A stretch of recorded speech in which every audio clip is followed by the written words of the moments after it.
तर विद्यार्थी मित्रांनो, आपण या ठिकाणी इंटरनल रिकन्स्ट्रक्शन याचा एक प्रॉब्लेम पाहणार आहोत. हा प्रॉब्लेम काय आहे पहा. या ठिकाणी बॅलन्स शीट दिलेली आहे. कोणाची? डाउनहिल कंपनी लिमिटेडची. तारीख आहे 31 मार्च 2021. ओके, या तारखेची बॅलन्स शीट दिलेली आहे. त्यामध्ये इक्विटी शेअर्स आहेत, गुडविल आहे, लँड आहे, प्लांट अँड मशिनरी आहे, एक्सेट्रा एक्सेट्रा भरपूर साऱ्या गोष्टी ज्या काही बॅलन्स शीटच्या आहेत त्या दिलेल्या आहेत. आपणास महत्त्वाचं काय आहे तर महत्त्वाची बॅलन्स शीट आहे. आपल्याला बॅलन्स शीटचा तर अभ्यास करावाच लागणार आहे, परंतु त्यासाठी रिकन्स्ट्रक्शन स्कीम कोणती आहे, ओके, महत्त्वाचा विचार कुठं करायचा आहे, बॅलन्स शीटमध्ये किती रुपयाचे आकडे आहेत किंवा अमाऊंट आहे हे नंतर पाहायचं आहे. सुरुवातीला आपल्याला पाहावं लागेल the following scheme of reconstruction is executed, किंवा मग कोणती ॲडवाइज्ड इंटरनल रिकन्स्ट्रक्शनची स्कीम आहे हे पाहावं लागणार आहे. काय गरजेचं काय आहे की किती इन्स्ट्रक्शन्स कोणते कोणते दिलेले आहेत ते पाहायचं आहे. मग आपल्याला काय इन्स्ट्रक्शन दिलेत पहा.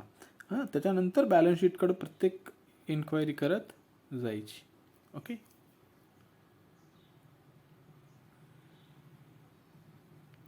चला पहिल्यांदा काय सांगते पहा की शेअर्स आर रिड्यूस्ड बाय, काय सांगितलेलं आहे, बाय किती, ₹95 पर share and consolidated 10,000 shares of 10 each.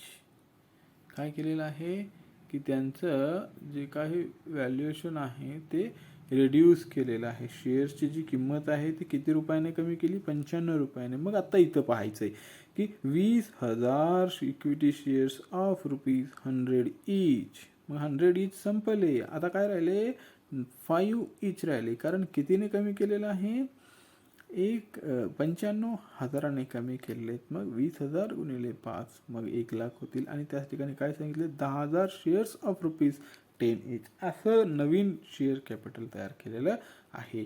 Okay, मग त्याच्यावरची एंट्री आपण नंतर पाहणार आहोत. आता काय होतं की सुरुवातीला याची रिडक्शन व्हॅल्यू करायची आणि त्यानंतर नवीन शेअर कॅपिटल तयार केलेल्याची एंट्री करायची. ओके, नंतर debenture holders agreed to forgo what is this outstanding interest as a compensation of 12% debentures converted into the 14% debentures.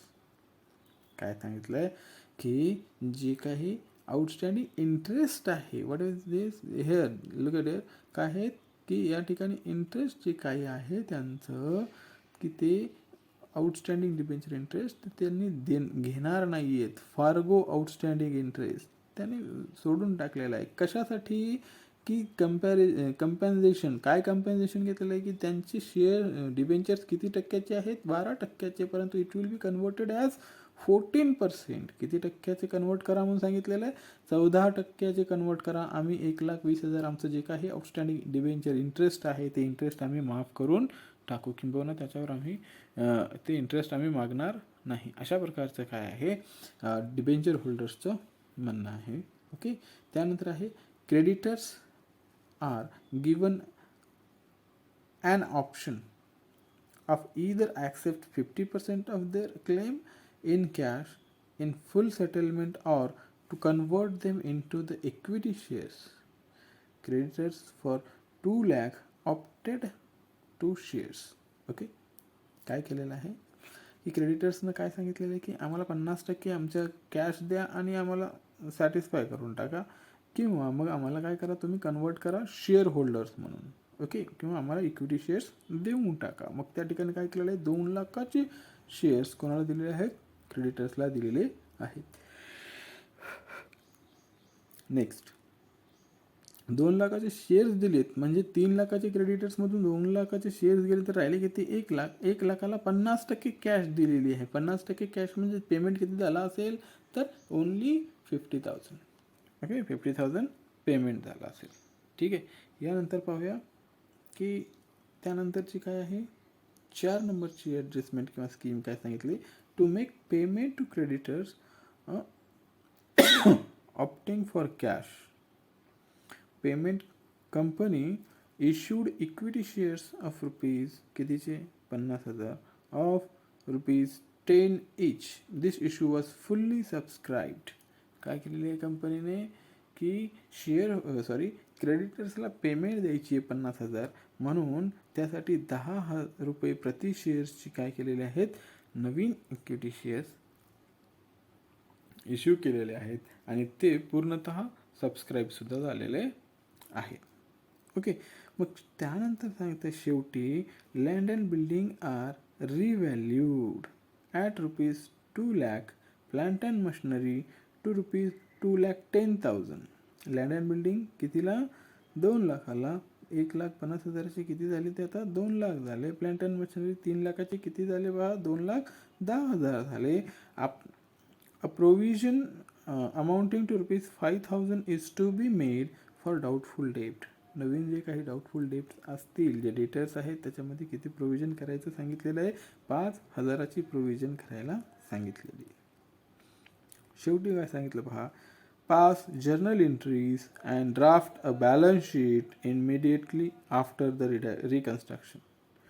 ह्या प्रकारे या ठिकाणी आपल्याला ट्रीटमेंट करायची आहे. काय ट्रीटमेंट करायचं आहे, इक्विटी शेअर्स रिड्यूस करायचे, ओके.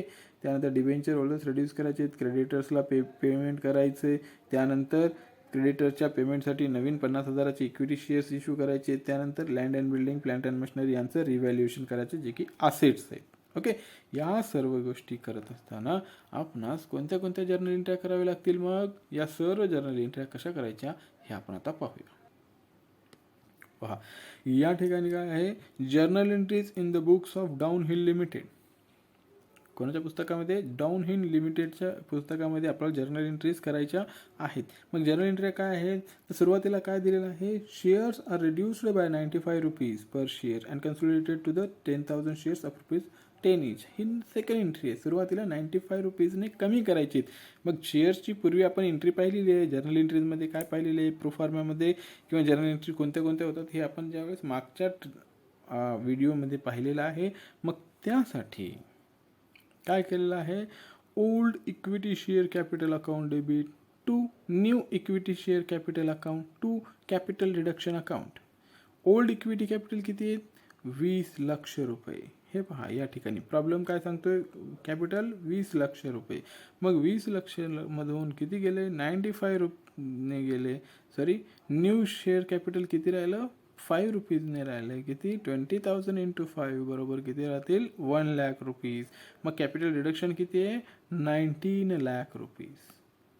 19 लाख रुपयाचं कॅपिटल रिडक्शन झालेलं आहे. मग नवीन कॅपिटल किती आहे, 1 लाख. मात्र हे 1 लाख 20,000 × 5 आहे का, नाही. तर त्याचं काय सांगितलेलं आहे या ठिकाणी, consolidated 10,000 shares of ₹10 each.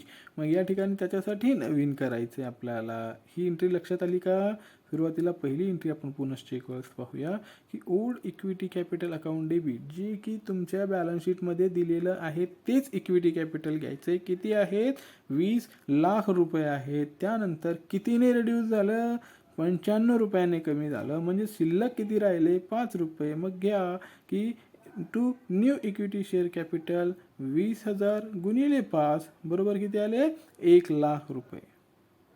Okay, या ठिकाणी ₹1 लाख राहिले. त्यानंतर कॅपिटल रिडक्शन म्हणजे एकूण 20 लाखापैकी 1 लाखच शिल्लक राहिले. म्हणजे रिडक्शन किती केलेलं आहे, ₹95 ने. तर किती आलेले आहेत, ₹19 लाख. किती लाख रुपये, ₹19 लाख आपण या ठिकाणी काय केलेलं आहे, कॅपिटल रिडक्शन केलेलं आहे. मग हे कॅपिटल रिडक्शन नवीन कॅपिटल कोणत्या प्रकारे फॉर्म केलेलं आहे, old equity capital account debit 100 each.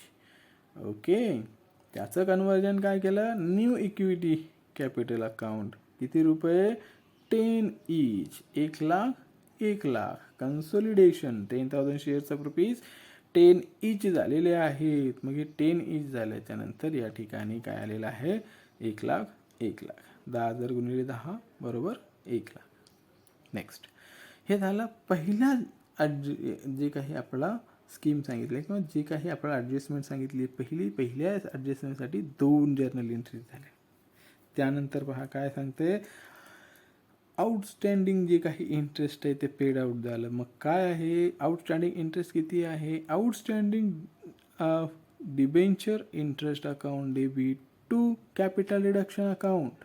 कमी झालं याचा अर्थ आपल्याला कॅपिटल रिडक्शन क्रेडिट साईडला घ्यावं लागेल आणि आउटस्टँडिंग इंटरेस्ट काय करावं लागेल, डेबिट बाजूला घ्यावं लागेल. किती रुपयानं आहे, 1,20,000 रुपये. मग त्याचे 1,20,000 या ठिकाणी दोन्ही बाजूला येतील. डेबिटला 1,20,000 आणि क्रेडिटला 1,20,000. या प्रकारे आउटस्टँडिंग डिबेंचर्सची एंट्री या ठिकाणी होऊन जाईल, डिबेंचर इंटरेस्टची एंट्री. Okay, being outstanding interest for given by debenture holders. आता ह्या डिबेंचर होल्डर्सला काय करायचे, नवीन पेमेंट करायचे. त्याच्या पुढं कशाच्या मोबदल्यात केलेलं आहे त्यांनी, 12% शेअर डिबेंचर होल्डर्स होते, त्या डिबेंचर होल्डरचं कन्व्हर्जन 14% करत असाल तर म्हणून सांगितलं. आणि कंपनीनं ॲक्सेप्ट केलेलं आहे, कारण आत्ता तुर्तास त्यांना पेमेंट द्यायची गरज नाही. म्हणून कंपनीने ॲक्सेप्ट केल्याच्यानंतर एंट्री काय होईल, 12% डिबेंचर अकाउंट डेबिट, जे की इथं आहेत 5 lakh to 14% debenture holders account किंवा डिबेंचर्स अकाउंट. मग या ठिकाणी सर लॅबिलिटीज चेंज होत नाहीत का, त्यांची अमाऊंट चेंज होत नाही का, असा तुमच्या लक्षात येत असं तुम्हाला विचार येत असेल तर लक्षात घ्या की त्यांची टोटल लॅबिलिटी तेवढीच आहे, फक्त जो पर्सेंटेज ऑफ इंटरेस्ट आहे, हे पर्सेंटेज कशासाठी असतं, तर हे पर्सेंटेज असतं त्यांना ॲन्युअल मिळणारं इंटरेस्ट. पूर्वी इंटरेस्ट किती मिळायचं, मग तर पूर्वी मिळायचा 12%. आता डिबेंचर होल्डर्सला इंटरेस्ट किती मिळणार आहे, 14%. मग डिबेंचर होल्डर्सनी तेच सांगितलं की आमचं 2% इंटरेस्ट वाढवा, आम्ही मागील इंटरेस्ट मागणार नाही. मग या प्रकारे या ठिकाणी आपल्याला काय करता येतं की डिबेंचर होल्डर्सचं ही एंट्री होईल. ओके, त्यानंतर आता काय आहे पहा की इक्विटी शेअर कॅपिटल्स इश्यू केलेले आहे. काय केलेलं आहे, इक्विटी शेअर्स पुन्हा इश्यू केलेत. किती, 50,000 shares of ₹10 each. 50,000 shares of ₹10 each म्हणल्याच्या नंतर कुठून जाईल, capital reduction account debit to equity share capital being fresh issue of shares. या ठिकाणी बँक का नाही आलं, ओके ठीक आहे. मग हे पाहत असताना आपल्याला एक लक्षात घ्यावं की आपण सर्व जे काही इनकमिंग अमाऊंट आहे ते सर्व अमाऊंट आपण कशातून देणार आहोत की कॅपिटल रिडक्शन अकाउंटलाच ट्रान्सफर करावं लागेल. ओके, त्यामुळं ते कुठं काय येतं, कॅपिटल रिडक्शन अकाउंट डेबिटला येते. ठीक आहे, त्यानंतर पहा काय झालं, ही एंट्री 5 लाखाची झाली, ही एंट्रीसुद्धा 5 लाखाची झाली. का, कारण 50,000 शेअर्स ऑफ ₹10 ईच. या ठिकाणी घेऊया 50,000 इंटू 10 बरोबर किती झाले, 5 लाख. बरोबर किती झाले, 5 लाख. राईट, दोन्हीची पण 5 लाख. त्यानंतर सांगितलेलं आहे क्रेडिटर्सचं पेमेंट आहे. ओके, क्रेडिटर्सने काय सांगितलं आहे, creditors are given an option of either accept 50% of their claim in cash in fully settlement or to convert them into the equity shares. Creditors for rupees 2 lakh opted to shares. काय झालं की creditors एकूण किती आहेत आपल्याकडे, 3 लाख आहेत. त्यापैकी किती लाखाने, 2 लाखांना आपण काय दिलेलं आहे, शेअर्स दिलेले आहेत. तर रिमेनिंग 1 लाख, 1 लाखापैकी किती द्यायचे, मग 50% कॅश द्यायची आहे. म्हणजे 50,000 कॅश पेमेंट झालेलं आहे. आणि कॅपिटल रिडक्शन म्हणजेच आपल्याला फायदा कितीचा झाला, म्हणजेच कॅपिटल रिडक्शन अमाऊंटला ट्रान्सफर किती होतील, 50,000. मग तीच एंट्री इथं आहे की क्रेडिटर्स टोटल किती आहेत, 3 लाख, बँक 50,000, इक्विटी कॅपिटल किती दिलेलं आहे, 2 लाख रुपये. या ठिकाणी दिलेलं आहे की 2 लाखाचं इक्विटी कॅपिटल त्यांना दिलेलं आहे. 50,000 बँकेत का गेले, कारण त्यांना आपल्याला पेमेंट द्यायला सांगितलं त्यांनीच की आम्हाला काय करा, आमचं टोटल जे काही बॅलन्स आहे त्याचा 50% बॅलन्स काय करा, कॅश पेमेंट किंवा बँकेतून पेमेंट करा. मग त्या ठिकाणी काय झालं, किती शिल्लक राहिले, कॅपिटल रिडक्शन अकाउंटला 50,000 शिल्लक राहिले. बिईंग क्रेडिटर्स पेड ऑफ, क्रेडिटर्सला काय केलेलं आहे, पेड ऑफ केलेलं आहे. नेक्स्ट, आता त्यानंतर काय, make a payment of creditors झाले. मग त्यानंतर आहे land and building, revaluation of land and building. आता पहा काय आहे, लँड अँड बिल्डिंगचं रिव्हॅल्युएशन कितीनं झालेलं आहे. लँड अँड बिल्डिंग झाली 2,00,000 रुपये. इथे किती होती लँड अँड बिल्डिंग, 1,50,000 रुपये. म्हणजे लँड अँड बिल्डिंग वाढली आहे का कमी झाली, वाढली आहे. म्हणून या ठिकाणी काय केलेलं आहे, land and building account debit, कारण assets has been increased. Okay, asset increase झाल्यामुळे तो डेबिटला येतो. Land and building account debit to capital reduction account 50,000 50,000. Okay, मग यानंतर काय झालं, ह्याला being land and building revalued. Okay, next आता कॅपिटल रिडक्शनचं फुल्ली काय करायचं आहे, युटिलाइज करायचं किंवा मग त्याला आपल्याला पूर्णपणे राईट ऑफ करायचे जे काही असेट्स आहेत. ओके, मग काय असेट्स आपल्याला राईट ऑफ करावे लागतील हो, की कॅपिटल रिडक्शनचं बॅलन्स किती राहिलं शिल्लक, 21,20,000. तर हे मग या ठिकाणी 21,20,000 रुपये आपले काय आलेले आहेत, कॅपिटल रिडक्शनची व्हॅल्यू आली आहे. मग त्या ठिकाणी काय सांगितलेलं आहे की सर्व असेट्स आता प्लॅन्ट अँड मशिनरीचं आपण काय केलेलं आहे की व्हॅल्युएशन कसं केलं, कमी केलेलं आहे. प्लॅन्ट अँड मशिनरी आहे 3,00,000ची, आता त्याचं रिव्हॅल्युएशन केल्यानंतर कितीनं कमी झालेली आहे, 90,000ने कमी झाली. म्हणून या ठिकाणी प्रथमतः कॅपिटल रिडक्शनच्या बॅलन्समधून प्लॅन्ट अँड मशिनरी कमी झाली 90,000. त्यानंतर काय आहे, ऑल प्रोव्हिजन्स. या ठिकाणी सांगितलं की प्रोव्हिजन फॉर डाऊटफुल डेब्ट्स किती करायला सांगितलेलं आहे, त्याच्यामध्ये 5,000 रुपये. म्हणून या ठिकाणी 5,000ची प्रोव्हिजन पण कशातून केलेली आहे, आपण कॅपिटल रिडक्शन बॅलन्समधून केलेली आहे. त्यानंतर जे फिक्टिटियस असेट्स आहेत, गुडविल आहे, प्रिलिमिनरी एक्सपेन्सेस आहेत आणि प्रॉफिट अँड लॉस अकाउंट आहे. गुडविल 25,000ने कमी होऊन जाईल ना, प्रिलिमिनरी एक्सपेन्सेस त्याचे पूर्ण 20,000ने कमी होतील आणि जे काही आता प्रॉफिट अँड लॉस अकाउंटचं बॅलन्स आहे ते पूर्णतः कमी होऊन जाईल 19,80,000. मग ह्या सर्वांची बेरीज केली असता बेरीज किती येते, 21,20,000. म्हणजे कॅपिटल रिडक्शन हे पूर्णतः युटिलाइज करण्यात आलेलं आहे. ह्याच्यानंतर आपल्याला काय करावं लागतं, तर एक नवीन बॅलन्स शीट बनवावी लागते, जी बॅलन्स शीट आपल्यास या सर्व रिडक्शन दर्शवणारी बॅलन्स शीट असते. ओके, मग ती बॅलन्स शीट कशा प्रकारे बनते हे पहा.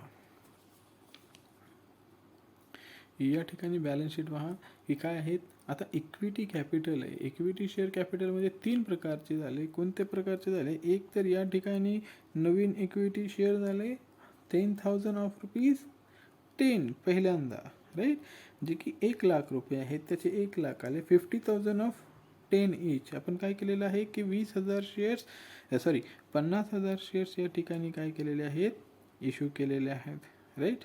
कशासाठी, तर नवीन इक्विटी शेअर्सचं पेमेंट करण्यासाठी, म्हणजे त्या डिबेंचर क्रेडिटर्सला पेमेंट करण्यासाठी नवीन इक्विटी शेअर्स इश्यू केले होते. किती, तर 5,00,000.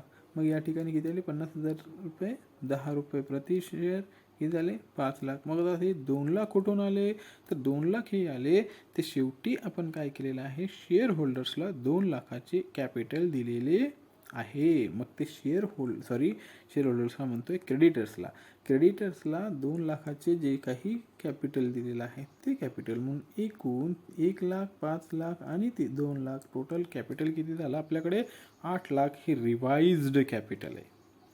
पूर्वीचं कॅपिटल होतं 20,00,000, आत्ताचं कॅपिटल किती आहे, 8,00,000. 8,00,000 कसे आले लक्षात आले का, की पूर्वीच्या कॅपिटलमधील 1,00,000 रिडक्शन व्हॅल्यू किती शिल्लक राहिली, 1,00,000. त्याच्यानंतर 5,00,000 कुठून आले, तर आपण डिबेंचर होल्डर्सला कॅश पेड करण्यासाठी आपल्याकडे पैसे नसल्यामुळे आपण काय केलेलं होतं की त्यांची त्याच्यासाठी स्पेशली 50,000 शेअर्स इश्यू केले होते 10,000 रुपये प्रति शेअरच्या दराने.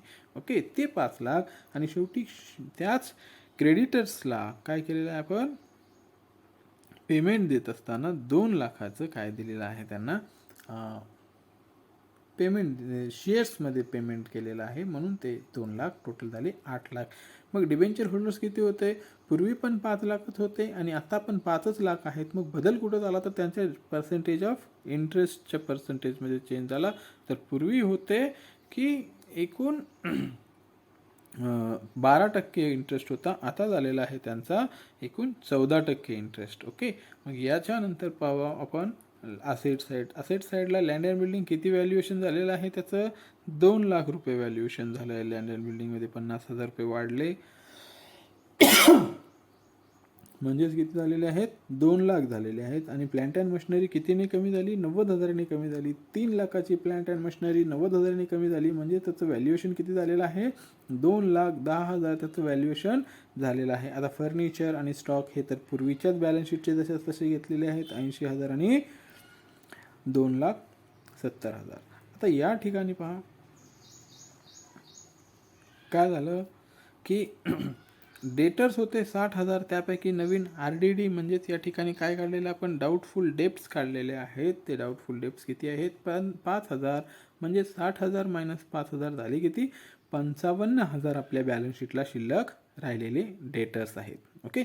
शेवटी cash at bank 48,500. Cash at bank किती आहे, 48,500, सॉरी 4,85,000, सॉरी किती आहेत, 4,85,000 या ठिकाणी काय आहे, कॅश ॲट बँक आहे. ओके. अशा प्रकारे आपल्याकडे रिवाइज्ड बॅलन्स शीट निर्माण होते. या ठिकाणी खूप महत्त्वाची नोट दिलेली आहे, capital reduction account balance has been completely utilised. पूर्णतः युटिलाइज झालेला आहे, म्हणून या ठिकाणी कॅपिटल रिझर्व वगैरे त्या ठिकाणी येणार नाही. ठीक आहे. अशा प्रकारचे बॅलन्स शीट आपल्याला बनवावी लागतं. या प्रकारचं आपल्याला काय असतं की ह्या जर्नल एंट्री आहेत मागील प्रॉब्लेमच्या, आणि ही त्याची रिवाइज्ड बॅलन्स शीट आहे. या ठिकाणी तुम्ही ह्याला पॉज करून या ठिकाणी व्हिडिओला तुम्ही याचा एक स्क्रीनशॉट घेऊ शकता आणि पुन्हा तुमच्या वहीमध्ये लिहू शकता. ओके. या प्रॉब्लेममध्ये जर काही प्रॉब्लेम असेल, काही गोष्टी समजल्या नसतील, तर तुम्ही कॉमेंट बॉक्समध्ये कॉमेंट करू शकता, किंबहुना मला पर्सनली सांगूसुद्धा शकता. ओके. Thank you for watching. जर तुम्हाला ह्या व्हिडिओ आवडला असेल तर आपल्या मित्रांना पण शेअर करा. ओके. आणि त्यांना पण स्टडी करायला